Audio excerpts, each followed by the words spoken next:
NATO has a wide variety of recon. You're spoiled for choice, really.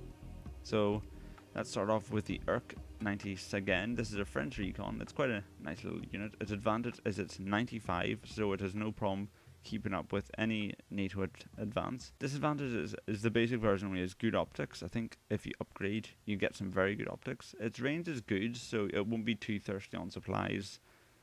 Its guns and its machine gun are sort of decent. You know, they're not, the basic version won't be doing too much fighting, hopefully.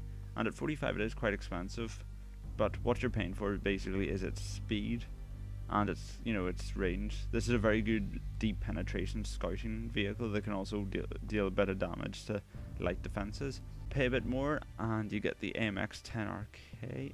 Now this is actually this is a more heavily armored. Its gun is a much better one. It has 10 more rounds in it, and it's more accurate and more powerful in terms of armor piercing power. And its machine gun gets twice as much bullets, so this is a very self-sustaining unit. However, its speed does drop, so this is a slower vehicle, although it does have more armor and very good optics. And I think its fuel tank gets a bit of a boost. Yep, this fuel tank is increased, so this is an even better deep penetration unit. It depends what you want. The basic version is fast, but the higher priced version has a lot more firepower and can go further, but it's slower, so it just depends what you're going to go for. Then we've got the Scorpion. This is the British version. It's quite fast at 70. It's got good optics and a decent range. It's got a decent level of armor, front one, side one. You know, recon units don't tend to not be heavily armored, and it's got a basic gun. So this is sort of bog standard recon unit. One that you'd just use to you know, it's got the recon, you know, it's decent, but it's cheap. Upgrade to the scimitar, you pay 5 more, and the main gun is turned into an autocannon now. This is the thing, okay, the autocannon, its range is reduced, and it actually doesn't look like too good of an autocannon. So basically this one has less firepower, but its stabilizer is improved. I don't know. I can't really see if you'd want the scimitar over the Scorpion. It seems to be like disadvantage after disadvantage. I'd probably say the advantage of the scimitar over the Scorpion is the autocannon's more of a multi-purpose weapon than a gun. The gun can only really is effective against ground units, whereas the autocannon can deal with helicopters quite well. Although it's got low accuracy and a very bad HE part, so I wouldn't recommend the scimitar. Go for the Scorpion. Then we've got an even more bog standard recon with the American M113 ACAV. Good optics, bad range. It's got a good sort of one everywhere armor, so it can take a few hits. Higher. It's also got quite a good armament. It's got a Browning and then 2 M60 machine guns with a lot of ammunition in it. So 3 machine guns. This could do a lot of damage to helicopters that get too close to it, and this would probably tear up infantry very nicely. However, I think one of the bad things is that this is a very slow recon at only 40 kilometers an hour. Unless you're using this as a sort of static position or as an outpost recon, which it's, you know, at 30 points it'll do a very nice job. It's not going to do that well because it's too slow to keep up with the rest of your forces. NATO is a fast nation, and this would probably just kill the advantage you have. Also, it's only got good optics, so it's not that good as a stationary recon. Then we've got the M114A2. It's got the autocannon, looks like the same as the scimitar. Yeah, it's similar to the scimitar, but it's less accurate. This goes 50 kilometers an hour. I don't know, I can't really see that. This is another recon that doesn't look too good. It's too slow. You really need something that has at least 70 to be a good recon for NATO, I'd say. I don't know. I'd say the probably best thing about this is you'd use this as a sort of basic recon that you can post to make sure you're not being flanked. So basically, you'd use this would be good at dealing with helicopter threats when they're directly on top of it. This one has a wider range because you see, the Browning might have a range of 1200 meters, but the M60s only have a range of 700, so and this is an autocannon that has a 1500 meters, so this would be better at dealing with helicopters, but I wouldn't recommend it personally. Then you've got the Keep Recon at 30. This is quite fast, it's got very good optics and it's got a good range. And then if you upgrade it, you get 2 machine guns, but it's slower. But I think you still have this same kind of range. So basically this is a sort of fast and recon that you can use for scouting, maybe deep penetration if you're not really considering an attack, but I'd probably go for the French recon if you're penetrating. And this is just a sort of a recon that use as a good backup, I'd say. Very fast. So if you think so, you might want to use this at the start of a match. Send it out to see what the enemy's throwing at you. Because if you can micromanage it well enough, it'll probably escape from most threats, because 80 kilometers an hour is very fast. I wouldn't really recommend this when you're paying 10 extra and it's going slower. And you see, that's the thing. If the recon only has this, it only has 0 armor, and this is probably only 5 health points because it's a keep, I wouldn't really pay extra for any armor it's carrying, because it's probably going to get killed by anything before it can really use that. Well, the Brown might be good against infantry, but overall I wouldn't recommend using this. I'd probably just stick with the Mutt. Then you've got the M3 Bradley CFE. Now this is a very good recon. It's quite expensive at 75, but it's got armor. It's fully armored. 65. It might be a bit too slow for your recon needs, but it's got a very good optics, so this is quite good. It's definitely going to help you out.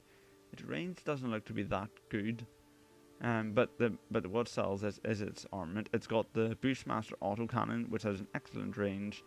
It's quite accurate, so it'll definitely hit the helicopters, and autocannons are very nasty against helicopters. This would take out anything that gets too close to it very easily. And it's carrying an 80 km, the Salkus, and now this is a pretty good 80 km. 8 accuracy and 12 power, so this is going to put a dent in quite a lot of stuff. It carries a good amount of ammunition, so this can keep firing for a while. And the ranges, which should be good enough to deal with most stuff. Of course, the danger, of course, is that pack tanks usually carry their own 80 km, so this could be a worry, seeing as you're paying for quite a lot. But overall, this is a very good recon to use with your main army, just because it packs a huge amount of punch, and it's armored enough to take care of itself against minor threats. On an extra 5 points, and you get the Ito 80 km. This is a bit more accurate and a bit more powerful. This would definitely be a worry for most tanks. I think that's the only difference. Yeah, you're basically paying a bit more for a nasty 80 km. At 5 points for that kind of firepower, I'd probably go for that. But the basic Bradley is a very good vehicle. This gets a bit better. Then you've got this the German Kurz. It's got the same kind of autocannon that this one has. In fact, they look like they're pretty much the same. Let's see. Kurz is a bit cheaper. But it doesn't look, but that's because it's less armored. Yeah, it's less armored. So basically this is the M114A2 that's less armored, but it's cheaper, so I don't know, I'd probably prefer this over the M114A2 as a sort of outpost with an autocannon to deal with any helicopters that get a bit too close. Then you've got the Lux. Now this is a very nice recon, because it's got this RH202 autocannon, which is a very, very deadly unit against helicopters. I speak from experience. This is any helicopter that gets too close to this can easily get stunned and taken down. It's also got 85 kilometers an hour, so it can chase after helicopters. Front and side armor, decent, and it's got a good enough range and optics. It's also got a machine gun to help against infantry, but I wouldn't be concerned about that too much. And then if you upgrade to the Lux AI, you get more accuracy and upgrade in optics and stabilizer. So yeah, the Lux AI is quite a dangerous recon unit, but it's quite expensive as well.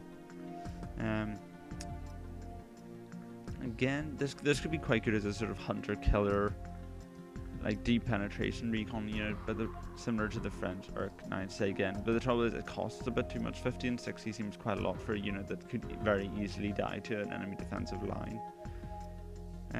But still, it's got a good amount of power. This is probably the best recon to use as a side force. Then we've got the V150. So let's have a look at this. It's got twin machine guns. However, their range isn't that good. They might have a lot of ammunition, but I don't know, infantry could easily take this out. However, it's very fast, so we could definitely outrun infantry. So this seems quite nimble. Let's see, if we upgrade it, you can get an autocannon for an extra 5, a main gun and a machine gun for another 5, and then a better main gun, but with less ammo for another 5. So yeah, this is another, looks like another standard recon unit. It looks quite a lot of that version, but anyway, so this is a sort of fast recon, and you can pay a bit extra to give it some bite. Okay, now let's move on to the recon helicopters. NATO has quite a lot of these. So we got the Bow 105CB. So it's sort of standard helicopter here, fairly fast. So it's good for probing. Very good optics, that'll definitely spot stuff easily. Its range isn't that good though, could be a worry compared to other helicopters. And 65 is quite cheap for a helicopter. Then we got the British Gazelle. Now this is definitely one of the pride of NATO recon helicopters. At 80, it's quite expensive, but it's got exceptional optics, so it can spot stuff very far away. And at 350 kilometers an hour, this is pretty much the fastest unit in the game. Nothing can catch this. Definitely nothing that Pact can field. So yeah, this is definitely a very good sort of. This would be an excellent sort of start of the game to fly it into the center of the map to see what Pact sending your way, so you can field some stuff to deal with it. And for an extra 10 points, you get some rocket pods. Looks like some basic rocket pods. Don't look like they're too good. I wouldn't really recommend the rocket pods on this. This is, I guess, I'd sort of, because it might make you think it's better than it is. This is basically a sort of delicate helicopter, but it can spot a lot and it's very fast. That's what I'd say about it. Yes, recon helicopters. Let's see. This is fairly fast and it's got quite good optics. It's also got a minigun. Now, miniguns are very good on helicopter and helicopter combat. And Pact generally don't have too good guns on their helicopters, so this could definitely scare away the initial Pact recon helicopters that might be also coming your way, and even most Hinds would be scared away by this. Pay a bit more, you get some you get a Browning, so it's not as good against helicopters, but it's got some rocket pods similar to the Gazelle. Also, it gets an upgrade to exceptional optics, so you're paying a bit more for some good optics, and then you upgrade a bit more, and you get these 80 km Hellfires. Now these are this is pretty much the best 80 km that NATO has to offer. The full 80 km range, 10 accuracy, 16 power. This will just annihilate enemy tanks. Keeps the exceptional optics and the good speed. Range isn't affected. Also, these Hellfires, if I remember correctly, are fire and forget. So as long as the missile is launched, even if the helicopter itself is destroyed, these missiles will still hit. If they're, if they're going to hit, they might still miss. But with an accuracy 10, that's unlikely. So overall, the Kiowa helicopter is quite expensive, but it can deliver quite a good. It's a sort of compromise between a gunship and a recon helicopter. It's got quite a bit of firepower, but it's still a recon helicopter, although its health's probably a bit low. So, and at 140 for this, I wouldn't really recommend the Hellfire version, just because 140 is just too much to be gambling on a unit with such a low amount of health. Especially as most Pact AA missiles will be able to outrange the Hellfire. And that covers recon.